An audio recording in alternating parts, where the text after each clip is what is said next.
Welcome back everybody to what could be potentially the last boat build on this channel. We fixed it, we painted it, we fixed the trailer, we did a whole lot of stuff. And if you're keen on seeing it, go back and check it out. What I need to do now is I need to get the rest of the electronics area fixed up, and down the back we've got one last shelf that we may put in. Still contemplating whether or not. We'll see by the end of this video whether or not I do it. So stick around for the end result and I hope you enjoy it. This might very well be, again, the last boat build episode.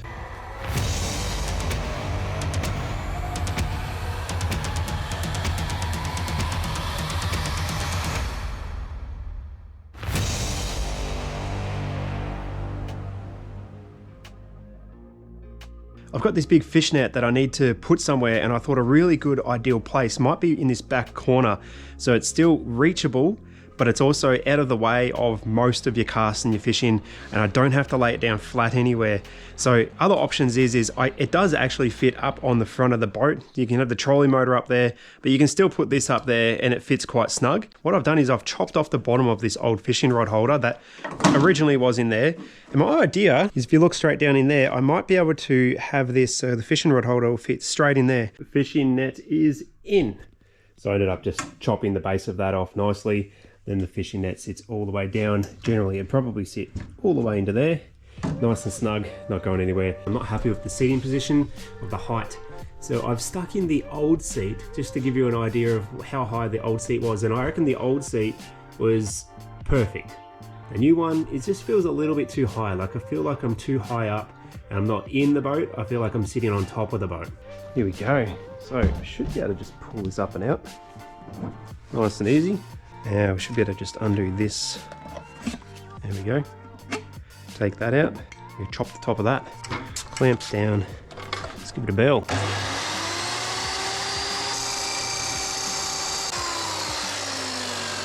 Put the cap back on. Feed it back into here. Tighten it up. Plug it back in. That looks good. Sweet. So I'm going to be using some of this board that I had before. It is a little bit warped, but there are some straight and flat areas. So I'm going to try to see if I can reuse that board. But if it's no good, these will serve as good templates just to sort of rough everything out because I'm sort of freehanding everything here.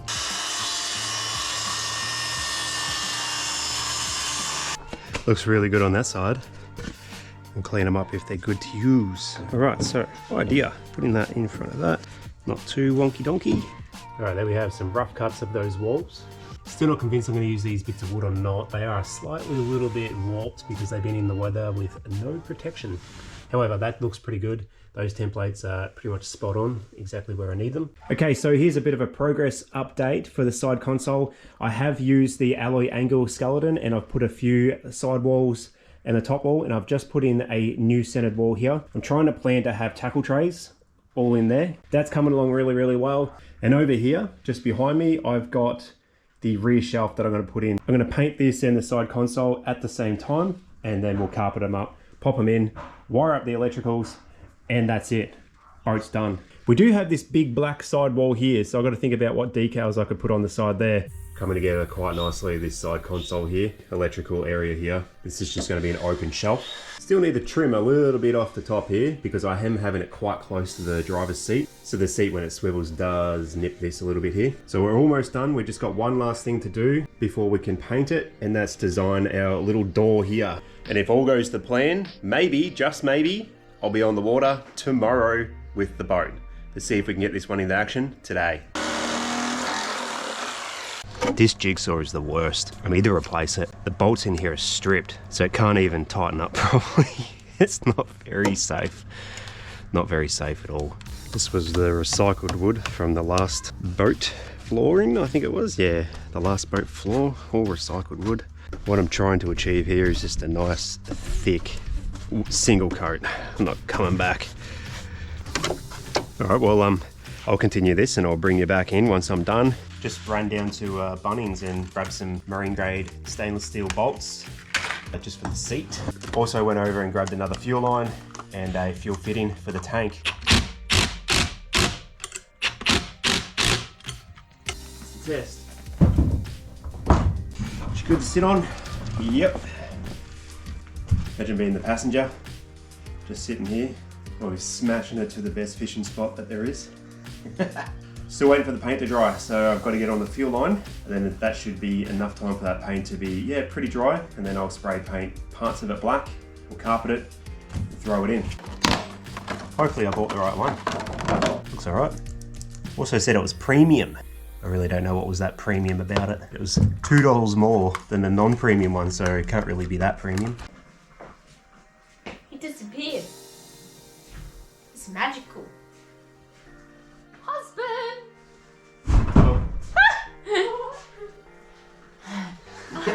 Did you hear us come out? No, I was wiping petrol up off the floor.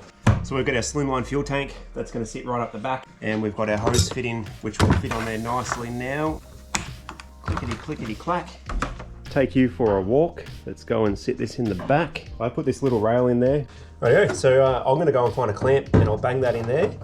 Let's go and check out the painting. Here it is. Looks really shiny. Pretty sure it's dry. Certainly touch dry. You know what that means. Time to put on some black spray paint.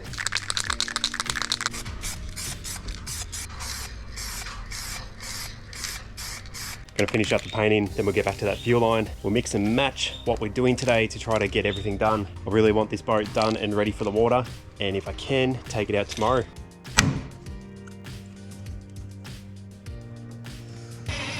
Fuel tank is in there nice and proper. We've got a rail at the front to stop it from sliding forward, and we've also got a rail at the back to stop it from sliding backwards. I'm absolutely loving this build. Sometimes I complain that it's taking too long, but let's face it, these type of things, they do take a long time. If you're trying to make sure that every little thing that you want in there is perfect, it's going to take you a little bit of time. If you are just wanting a quick floor and you just slap it in on a weekend, that's great. But if you want to take the effort and go that extra mile, like I'm trying to, but on a budget, this is what I'm coming up with. Another little tidbit that I haven't shown you is I've used a little bit of the leftover of the angled iron from this tray up here to put down there, and the idea of that is it's a kick panel, so then if you have longer swim bait rods that come up further across the top here, they generally won't come much further than here. That's like your 8-foot marker right there, so I don't think I'm going to have any rods bigger than that. Let's just save the tips just in case they get in here. We'll save those tips. Got the low ramps in prime position for where I'd like it to be for when you're sitting down.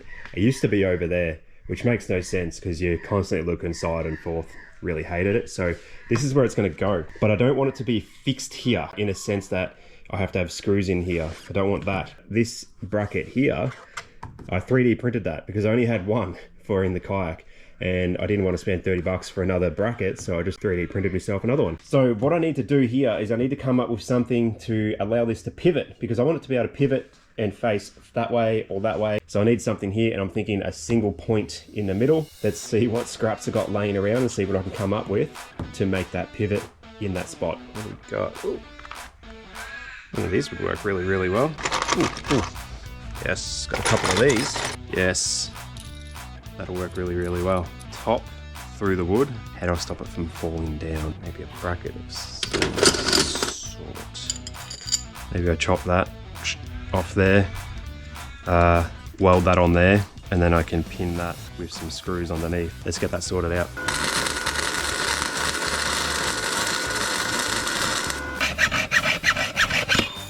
All right, that's all sorted out.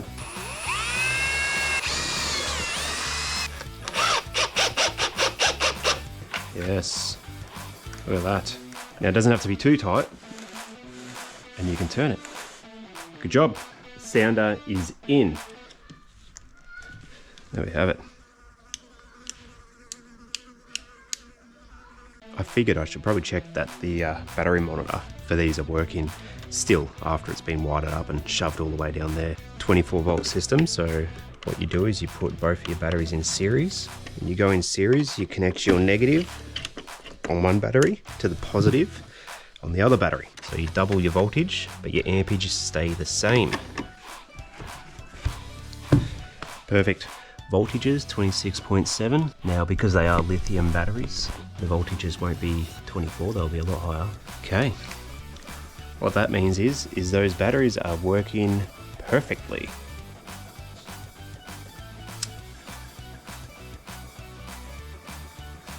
I'm going to quickly get the rest of these soldering done. So I'm going to do the bilge pump and then I'm going to do the other bilge pump. Then I'll come back when the lights are in and everything's done. It's done. Check it out, everyone. We've got tackle tray holders over here. We can put another 2 in there. I intend on getting a full little box to go in there for all your loose ends. This is a little shelf, mobile phones and battery charging for GoPros and stuff. Up here, do whatever you want. A swivel that you see me make there. Everything in here is good. I reused the panel, so the stickers aren't lining up with what they actually do just yet. And we've got the battery box down the bottom. This is an overkill battery for all of this, 50 amp hour. Not needed, but it's the one I use for my kayak for the trolling motor. Let's plug her in. It slides in there, and we've got some spare fuses to tuck in there as well. I put in one of those little door clips there. It's usually for like your wardrobe doors and stuff. So that works really, really well. All right, so bilge pumps. That's the back one. That's the front one. Lights for the interior. Can't see that much, but we've got a light there, and in the cubby holes, there's a light inside of this hole. Probably can't see, it's too blinding out there. Light it up front, light all behind. They're the front lights, and that's for the sounder. That's awesome. Clearance on the seat. When you're sitting here, your feet go straight in front, not in the way. But check this out. Look at that. It's come out real nice. Next up, rod holders. Fish on!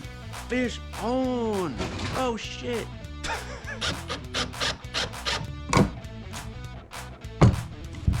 Extinguisher. Quick update time. Rod holders are all on. I fixed up the front area here, so there were some holes left over from the previous owner. They were mounting different things, I guess. So what I've done is I've filled them up with rivets, and I've siliconed inside of these rivets because they're not closed rivets, they're open. Everything is looking absolutely schmick. I've got some carpet on the back corners there, just to help with getting in and out of the boat if you're coming in from the backside, just something so you don't slip on. Everything on the inside of the boat is done, and I think there's just one thing missing from the side right about here.